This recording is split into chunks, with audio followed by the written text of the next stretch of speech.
Any 2020. Tres nois fa només un mes que comparteixen pis a Barcelona. Tots tres són músics i toquen a dos dels grups més importants de Catalunya. Ja fa anys que es coneixen, però fins ara no havien fet el pas de viure tots tres junts. Tot va bé fins que el 25 de febrer d'aquell mateix any arriba un virus a Catalunya que s'està extenent per tot el món. Una dona de 36 anys que arriba del nord d'Itàlia l'ha portat aquí. I tot i que en aquell moment encara no es podia preveure què passaria, el virus s'està extenent molt ràpidament i per mirar de contenir-lo, el govern confina a tota la població a casa seva.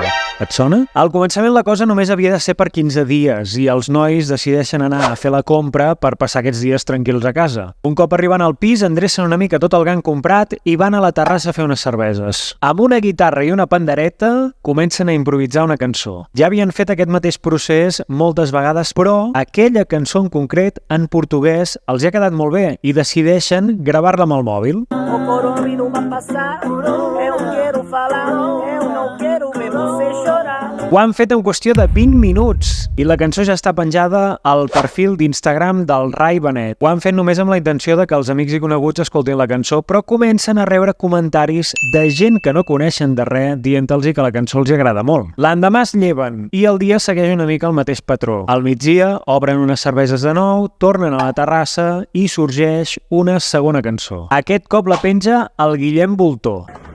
Please stay home, please stay home. Aquella cançó comença a tenir moltíssima repercussió i ja no només tenen comentaris d'amics i família, sinó que comencen a tenir comentaris de gent que escriu en altres idiomes. La cosa es podria quedar aquí només amb l'anècdota d'un vídeo viral, però l'endemà decideixen fer exactament el mateix procés. Faran una tercera cançó i la penjaran al compte del tercer integrant, el Klaus Stroing. Se van a pique todos los negocios, va a haber desgracia, va a haber divorcio, pero estamos aquí del perreo y tú tendrás tiempo para tu pastoreo. Aquesta cançó també acaba sent un autèntic èxit i decideixen fer un nou compte d'Instagram amb el nom de Stay Homes, per seguir penjant vídeos. De fet, en fan un cada dia, durant unes setmanes, això sí, després han de frenar, però comencen a arribar les col·laboracions. Nil Moliner, Judith Nederman, Manu Chao, Pablo Alborán i fins i tot Michael Bublé els hi fa una versió del seu segon tema. I just wanna see my friends.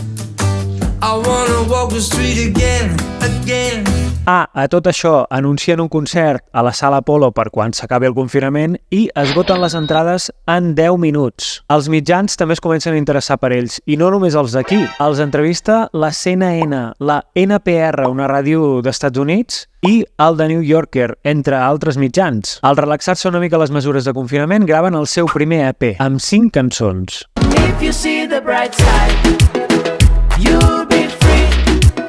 El 31 de juliol fan el seu primer concert a la Sala Apolo i ho rebenta. A partir d'aquí venen 3 àlbums d'estudi i un munt de singles i col·laboracions que són tot un èxit. A més, els seus concerts segueixen plens fins a la bandera i són tota una festa. Any 2023. El grup ha passat moltes coses i decideixen fer un punt i a part. Faran una parada indefinida. Això sí, abans de parar faran 2 concerts al poble espanyol al gener del 2025, els quals ja tenen les entrades totalment esgotades. Veurem fins quan dura aquesta parada. En fi, ara ja saps una mica com va començar tot.